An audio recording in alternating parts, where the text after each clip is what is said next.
Welcome to the Baseface Network.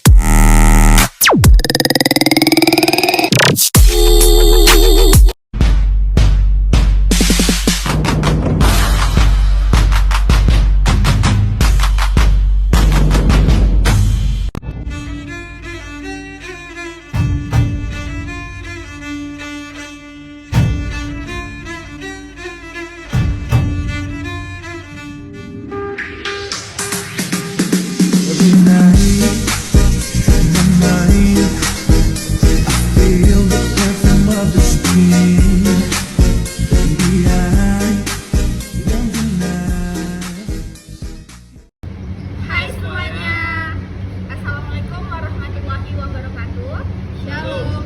Perkenalkan, kami dari kelompok 5. Di dalam video ini kami akan menampilkan hasil wawancara kami kepada UMKM Sate Padang.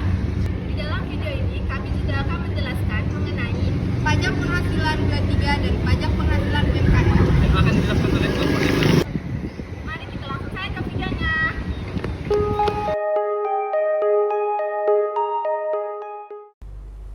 Baiklah, di sini saya akan menjelaskan mengenai pengertian usaha mikro kecil dan menengah atau UMKM. Usaha mikro kecil dan menengah atau UMKM menurut Kamus Besar Bahasa Indonesia berdasarkan etimologi berarti bekerja, sedangkan menurut terminologi berarti kegiatan dengan mengerahkan tenaga atau pikiran dan badan untuk mencapai suatu maksud tertentu. Selanjutnya, dibuatkanlah pengertian UMKM melalui UU Nomor 9 Tahun 1999 dan karena keadaan perkembangan yang semakin dinamis, dirubah ke Undang-Undang Nomor 20 Pasal 1 Tahun 2008 tentang usaha mikro kecil dan menengah. Dari beberapa pengertian di atas mengenai usaha mikro kecil dan menengah, maka dapat kami simpulkan bahwa usaha mikro kecil dan menengah atau UMKM merupakan usaha produktif milik orang perorangan atau badan usaha perorangan yang memenuhi kriteria usaha mikro sebagaimana diatur dalam undang-undang ini. Di sini saya akan menjelaskan mengenai kriteria usaha mikro kecil dan menengah. Ada beberapa. Yang pertama, memiliki kekayaan bersih paling banyak 50 juta rupiah, tidak termasuk tanah dan bangunan ataupun tempat usaha. Atau memiliki hasil penjualan tahunan paling banyak 300 juta rupiah. Yang kedua, memiliki kekayaan bersih lebih dari 50 juta rupiah sampai dengan paling banyak 500 juta rupiah, tidak termasuk tanah dan bangunan ataupun tempat usaha. Dan yang ketiga, memiliki kekayaan bersih lebih dari 50 juta rupiah sampai dengan paling banyak 500 juta rupiah. Di sini tidak termasuk tanah dan bangunan ataupun tempat usaha, serta memiliki hasil penjualan tahunan lebih dari 300 juta rupiah sampai dengan paling banyak 2.500.000.000 juta rupiah. Yang keempat, memiliki kekayaan bersih lebih dari 500 juta rupiah sampai dengan paling banyak 10 miliar rupiah.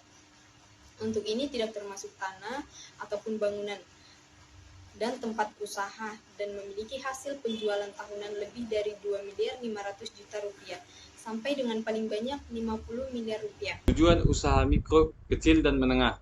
1. Pasal 3 tentang usaha mikro, kecil, dan menengah bertujuan menumbuhkan dan mengembangkan usahanya dalam rangka membangun perekonomian nasional berdasarkan demokrasi ekonomi yang berkeadilan. 2. Pasal 5 tujuan pemberdayaan usaha mikro, kecil, dan menengah. 1. Mewujudkan struktur perekonomian nasional yang seimbang, berkembang, dan berkeadilan. Yang kedua, menumbuhkan dan mengembangkan kemampuan usaha mikro, kecil, dan menengah yang tangguh dan mandiri. Dan yang ketiga, meningkatkan peran usaha mikro, kecil, dan menengah dalam pembangunan daerah, penciptaan lapangan kerja, pemerataan pendapatan, pertumbuhan ekonomi, dan pengentasan rakyat dari kemiskinan. Kemudian ada kelemahan usaha mikro kecil dan menengah atau UMKM. Ada dua jenis variabel yang membentuk kelemahan perusahaan, yaitu faktor internal dan faktor eksternal. Kita masuk ke faktor internal. Di dalam faktor internal terdapat 3 faktor, yakni modal, sumber daya manusia yang terbatas, dan jaringan usaha. Sebagian besar perusahaan kecil dijalankan oleh keluarga. Kemudian ada faktor eksternal. Di dalam faktor eksternal terdapat 3 faktor juga, yakni yang pertama ada terbatasnya sarana dan prasarana, yang kedua ada iklim usaha, dan yang terakhir ada perdagangan bebas. Meskipun kesulitan disebabkan oleh sumber internal dan eksternal, pengembang dan pembina UMKM bertanggung jawab di antaranya. Misalnya, solusi yang diberikan tidak tepat sasaran dan tidak ada pemantauan atau tumpang tindih antar program, dan di sisi lain, meski memiliki keterbatasan, usaha mikro kecil dan menengah atau UMKM menjadi tulang punggung perekonomian serta menjadi roda perekonomian yang menjadi kenyataan. Oke, saya akan melanjutkan mengenai peranan dan kontribusi UMKM dalam perekonomian di Indonesia. Usaha mikro kecil dan menengah atau biasa disebut UMKM di Indonesia memiliki peran penting dalam perekonomian nasional, terutama dalam kontribusinya terhadap produk domestik bruto atau biasa disebut PDB, mengingat pentingnya peranan UMKM di bidang ekonomi, sosial, dan politik. Maka saat ini perkembangan UMKM diberi perhatian cukup besar di berbagai belahan dunia. Usaha mikro kecil dan menengah atau UMKM mempunyai peranan yang strategis dalam pembangunan ekonomi nasional. Selain itu, berperan dalam pertumbuhan ekonomi dan penyerapan tenaga kerja. UMKM juga berperan dan pendistribusian hasil-hasil pembangunan. Kebijakan yang dilakukan pemerintah terhadap usaha mikro, kecil, dan menengah. Beberapa peraturan telah dikeluarkan oleh pemerintah untuk melindungi UMKM, di antaranya 1. Undang-Undang Dasar 1945 merupakan pondasi dasar hukum di Indonesia, Pasal 5 Ayat 1, Pasal 20, Pasal 27 Ayat 2, Pasal 33, Undang-Undang Nomor 9 Tahun 1995. 2. Ketetapan Majelis Permusyawaratan Rakyat Republik Indonesia Nomor 16 Strip MPR RI Strip 1998 tentang politik ekonomi dalam rangka demokrasi ekonomi. Usaha mikro, kecil, dan menengah perlu diberdayakan sebagai bagian integral ekonomi rakyat yang mempunyai kedudukan, peran, dan potensi strategis untuk mewujudkan struktur perekonomian nasional yang makin seimbang, berkembang, dan berkeadilan. 3. Peraturan Presiden Nomor 5 Tahun 2007 mengenai program kredit usaha kecil bagi pembiayaan operasional UMKM, Undang-Undang Nomor 20 Tahun 2008 tentang pemberdayaan UMKM bagi perekonomian di Indonesia, dan yang terbaru merupakan paket 4 kebijakan kredit usaha rakyat atau KUR yang lebih murah dan luas bagi UMKM.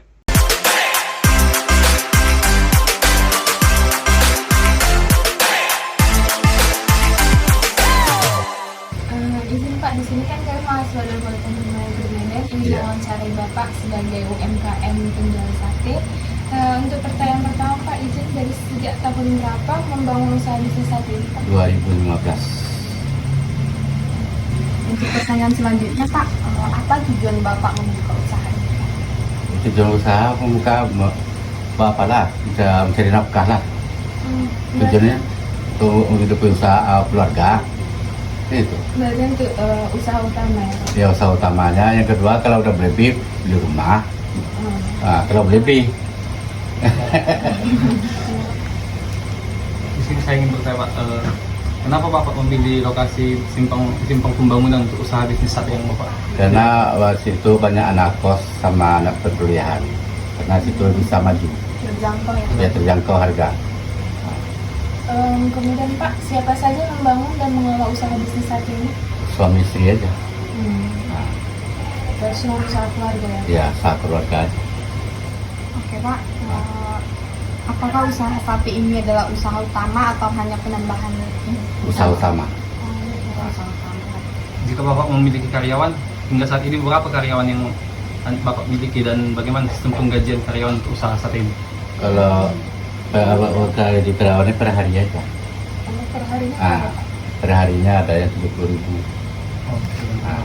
Ya. Untuk jumlah karyawannya berapa? Jumlah karyawan 3 aja, saudara semua. Oh, Nah, adik kenaan. Itu kan makanya dan aku tinggal itu di sini. Ya, usaha rumah namanya. memang usaha keluarga Ya. Pak. Baik Pak, untuk operasional penjualan buka hari apa saja dan mulai jam berapa Pak? Tiap hari dari jam 5 sampai jam 12 malam. Untuk sistem pembayarannya Pak digunakan dalam membeli sate ini, apakah hanya tunai atau sudah menggunakan media Sekarang elektronik Pak? tunai. Sekarang tunai aja. Berarti belum pakai Ya. QRIS ya? Ada dulu Gopis enggak. Pay. Ya, Gopis itu ada dulu. Cuman kita miliki matikan aja sekarang. Kalau alasannya Pak? Alasannya tidak sesuai dengan apa target kita. Karena masing-masing dalam orang belanja rame, gojeknya minta cepat-cepat aja. Nah, jadi itu yang lain marah-marah kan itu. Bagus yang tunai ini aja tenang. Dalam satu hari penjualan Bapak, kira-kira berapa saat yang langsung terjual Pak? Ke sekitar 1.500. Kalau dihitung jadi berapa Bu? Kalau dihitung itu sekitar 150 kursus. Ya, bungkus. Bagaimana solusi jika terjadi sate yang tidak terjual Pak? Misalnya dalam satu hari penjual sate itu nggak habis.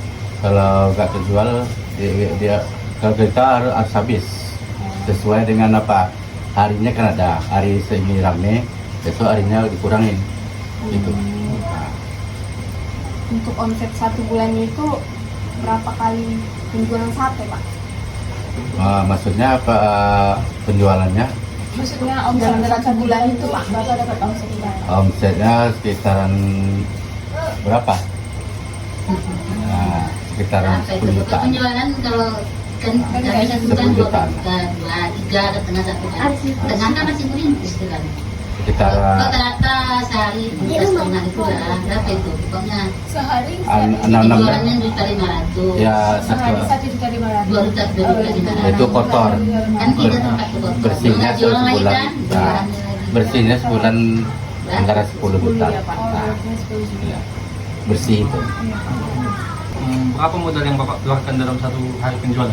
Satu hari penjualan sekitar 1,5 juta. Nah, Baik Pak, apakah pendapatan dalam satu kali penjualan dapat mendapatkan keuntungan? Berarti dapat dapat keuntungan lah dibagi 3, 25%. 25% keuntungan dalam satu Ya, kali. satu hari. Pak, untuk saat keadaan pandemi, apakah mempengaruhi penjualan Bapak? Akan pengaruhi. Dari lakunya Tutup sekitar kami itu. 1.000. Tutup ya Pak? Ya, Oh, tutup Ibu. ya. Berapa yang Bapak tutup? Selama pandemi lah 2 tahun. 2 tahun, 2 Nah, tahun. ya habis. Terus jualan, jual 100.000, 200.000. Hingga selama pandemi tutup penjualannya. Pak, dalam usaha Bapak ini kan Pak pasti ada persaingan dengan yang lain Pak. Bagaimana strategi Bapak dalam menghadapi persaingan itu? Ya namanya kalau penjualan dalam berdagang ini, kalau kami nggak itu kan terserah rezeki masing-masing, nggak ada Kalau penghalang. makannya dia tergantung rasa. Iya. Kalau kita rasa kita enak, murah, rame ini. Kalau misalnya nggak enak, Namanya Orang hidup, kan tahu hidup ini kan rasanya. harus ada persaingan. Iya. Kalau nggak ada persaingan, hidup namanya. Iya. Ya. Emang semua manusia kan udah ada rezeki masing-masing. Iya. Ngapa kita apalagi sama orang tuntut-tuntut? kalau nggak enak kamu nggak rame ya kan. Iya. Kalau enak, murah itu cari waktu ya. Yang penting kita pertahankan rasa. Iya, Nah, iya. Dan terakhir Pak, apakah masalah yang pernah dihadapi oleh Bapak dan sudah adakah solusi untuk menyelesaikan masalah tersebut? Maksudnya saya masalahkan. Masalah dari penjualan Oh, nggak ada selama ini nggak ada kendala.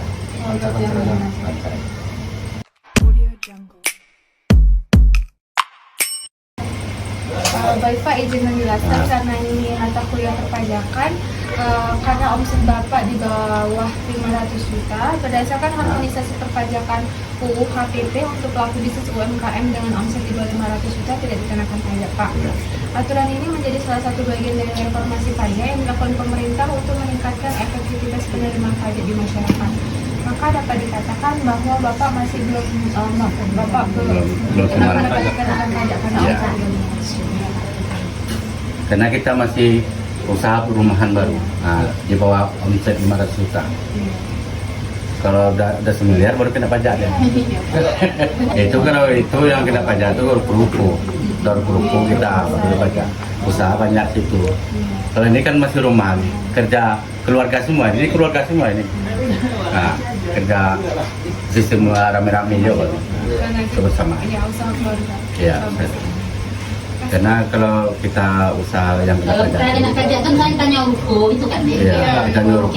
Baik, untuk kesimpulannya, Berdasarkan pembahasan, maka dapat disimpulkan bahwa yang pertama, pertumbuhan UMKM di Indonesia membawa dampak baik bagi perkembangan ekonomi. Sifat UMKM yang mudah diaplikasikan ke dalam berbagai sektor menjadikan UMKM dapat menciptakan lapangan kerja baru.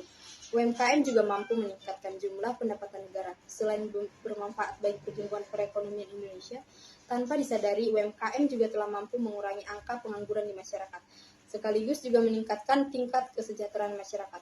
Yang kedua, hasil wawancara pada Sate Padang 5 Saudara dapat disimpulkan bahwa UMKM Sate Padang 5 Saudara masih belum menerapkan laporan keuangan yang sesuai berdasarkan pada SAK EMKM, serta UMKM 5 Saudara masih belum dapat dikenakan tarif pajak UMKM ataupun PP 23 karena hasil atau omset masih di bawah 500 juta. Dari hasil wawancara yang telah dilakukan oleh kelompok 5 untuk UMKM Sate Padang 5 Saudara yang bertempat di Jalan Pembangunan USU Medan Baru, maka kami kelompok 5 memberikan saran yang terbaik untuk dapat dilakukan agar berkembangnya dan dapat melakukan perbaikan kepada usaha Sate Padang tersebut. Yang pertama, sebaiknya pemerintah melakukan perbaikan dalam sistem usaha mikro, kecil, dan menengah, sehingga UKM di Indonesia dapat memiliki pembinaan yang cukup atas bisnis yang mereka jalankan. Maka, UMKM dan pemerintah saling mendukung satu sama lain dalam memenuhi tujuan utama dalam pembentukan UMKM. Yang kedua, dalam hal penyusunan laporan keuangan, pemilik usaha diharapkan memberikan pelatihan ilmu tentang keuangan kepada tenaga kerja ataupun karyawan yang dipilih untuk dapat memberikan laporan keuangan yang efektif, tepat, dan rutin dalam pengambilan keputusan oleh pemilik untuk mendorong usahanya berkembang, atau pemilik bisa menyewa tenaga akuntan dalam penyusunan laporan keuangan untuk periode tertentu. Untuk penyusunan laporan keuangan yang sesuai SAK EMKM lebih dirutinkan lagi setiap bulannya agar mendapatkan hasil akurat dalam pelaporan laporan keuangan untuk masa yang akan datang, sehingga dapat meningkatkan omset usaha yang akan membuat pemilik dapat memenuhi syarat sebagai wajib pajak UMKM. Dan terakhir, pemerintah sebaiknya mempertimbangkan apakah tarif pajak yang akan dikenakan kepada para UMKM sudah sesuai dengan yang seharusnya tanpa memberatkan para UMKM, sehingga wajib pajak UMKM yang sudah memenuhi syarat atau kriteria dapat mematuhi sistem pelaporan perpajakan. Pak, sebelumnya izin kami, apakah kami bisa mengambil video ketika saat membuat sate ini, Pak? Bisa. Day to turn up, blow it on up till I can't even think no more. Then get ready to go dumb, then go more dumb, then we can keep it lit, let's roll.